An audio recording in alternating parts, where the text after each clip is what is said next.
A dim room, a clacking teletype. One question: can machines think? A young mathematician doesn't bother defining machine or think he swaps the question for a game. Can you tell if the hidden player is human or not? That one move lights a fuse that will run across decades, from toy chatbots to board game upsets, from vacuuming robots to models that write and draw and argue back. And to see how that fuse kept burning through winters, hype cycles, and a few history-making wins, we have to rewind to the day that question landed on paper, and then follow the sparks to right now. But the road from a parlor game to world-changing tech isn't straight. It bends, breaks, and then, just when everyone says it's over, it explodes again. Here's how. Number 1, the spark and the bet. In 1950, Alan Turing publishes Computing Machinery and Intelligence, laying down the imitation game, what we now call the Turing test.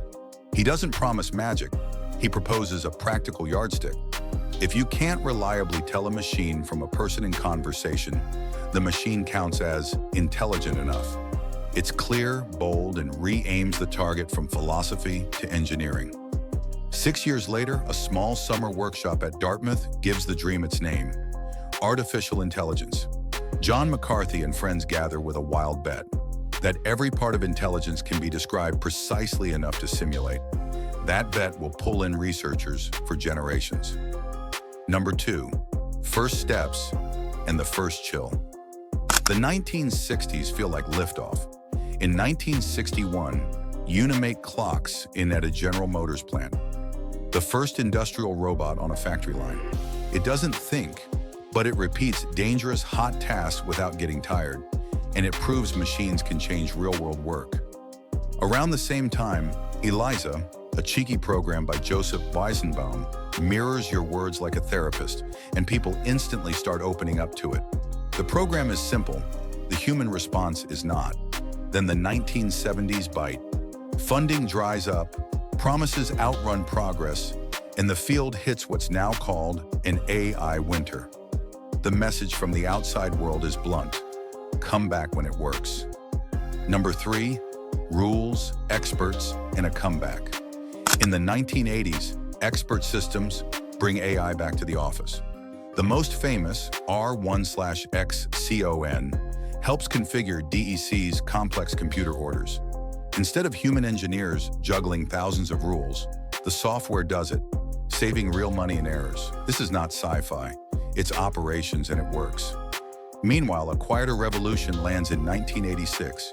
Rumelhart, Hinton, and Williams show how to train multi-layer neural networks using backpropagation.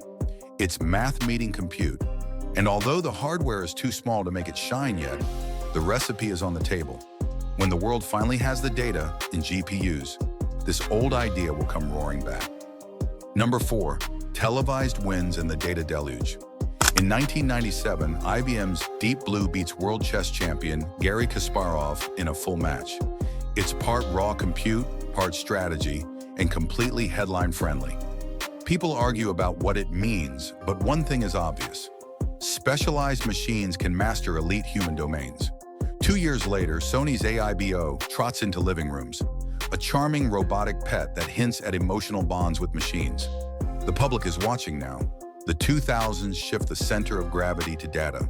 Cheap storage, the web, and bigger data sets fuel machine learning. In 2011, Google Brain kicks off inside Google, chasing large-scale neural nets.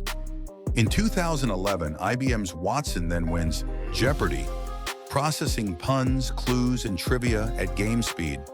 In 2014, Alexa brings voice AI into homes with a wake word. AI stops being an abstract term and starts living in kitchens and pockets. Number 5, vision breakthroughs in the attention shift. In 2012, a deep convolutional network called AlexNet demolishes the ImageNet competition, slashing error rates and proving that deep learning plus GPUs plus big data can beat the old guard. It's the wow moment that kicks open computer vision. The architecture traces back to 1990s CNN ideas like Lynette. But this time, the compute is finally ready. Reinforcement learning rides the wave too. In 2013 to 2015, DeepMind's DQN learns to play Atari directly from pixels. In 2016, AlphaGo defeats Go legend Lee Sedol, a feat long thought decades away. Strategy, intuition, and pattern reading. Suddenly, a machine does all three on a 19 by 19 board. Then the plot twist. In 2017, researchers publish Attention is All You Need. They replace recurrence with attention, birthing the transformer. Training scales better, context stretches further. This single architecture ends up powering translation, search, and soon, nearly everything else. Number 6, when machines start writing back. In 2018, Google's BERT shows how to pre-train language understanding, read billions of words, learn context deeply, then fine-tune for tasks. In 2020, GPT-3 flips the script with 175 billion parameters and strong few-shot skills. Give it a couple examples and it generalizes.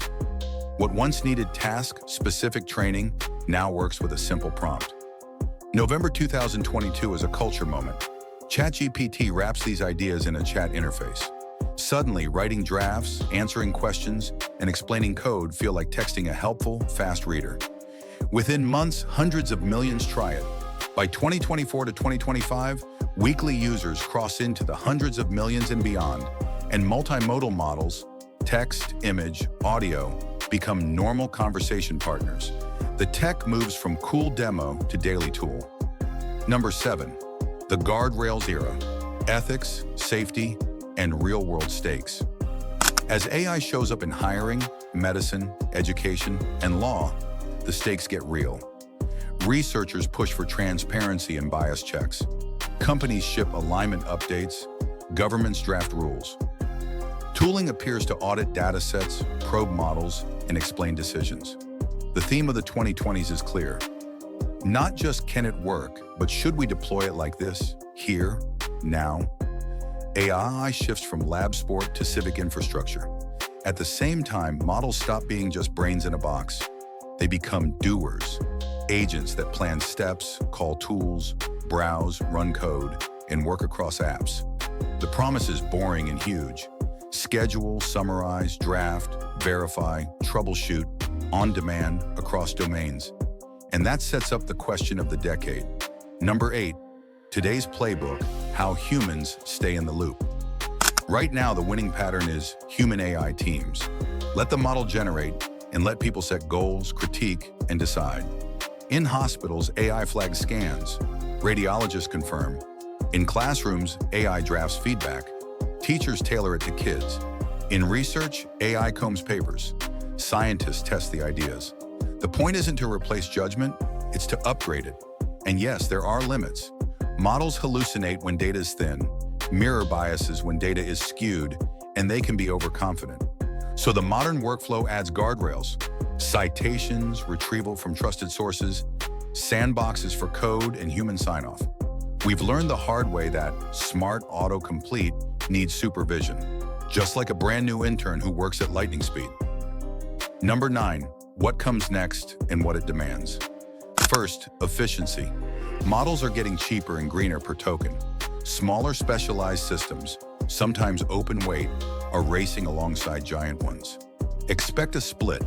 Huge generalists for creativity and reasoning, compact experts for on-device privacy and speed. Second, trust. Watermarking, provenance, and better fact-checking will matter as much as model size. People don't just want answers, they want receipts. Third, agency. As AI handles longer workflows, we'll judge it less by benchmarks and more by outcomes. Did it fix the bug, ship the slide deck, close the ticket? The metric moves from accuracy and isolation to reliability in the wild. Number 10, personal AI. On-device, private, always on. The next jump isn't bigger clouds, it's smaller sidekicks that live on your phone or laptop. Think compact models you actually own.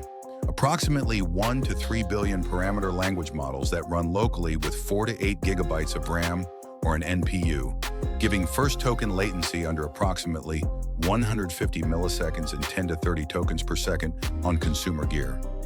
Even larger, light models, e.g. approximately 7 billion parameters, Can fit with 4-bit quantization, approximately 3.5 to 4.5 gigabytes on disk. Add a local vector store of 100,000 snippets, approximately 400 to 600 megabytes, and your AI can search your PDFs, notes, and emails without touching the internet. Why it matters: privacy by default, 0 megabytes of prompt data leaves your device, lower cost, no per-prompt fees, and reliability when the network is flaky. A practical playbook is hybrid. The local model drafts and summarizes. Retrieval supplies receipts. A bigger cloud model is only called for heavy lifts. In real use, that cuts cloud calls by 50 to 90%, trims response time by a second or more, and keeps sensitive work, medical notes, legal drafts, kids' homework, on your hardware. Personal AI turns a place you visit into a tool you carry, fast, quiet, and ready all the time. One paper asked a sharp question, one workshop placed a bold bet. The rest is 40-plus years of zigzags, factories and chatbots, winters and comebacks, chessboards and game shows, image contests and attention, pre-training and prompts. Today, the imitation game isn't about fooling a judge. It's about building tools that help us think, learn, and build faster, without losing the human voice steering the work. That's the root note. Not magic, not doom. Just a long line of people turning a question into code, then turning that code into something useful, and choosing each time what useful should mean next.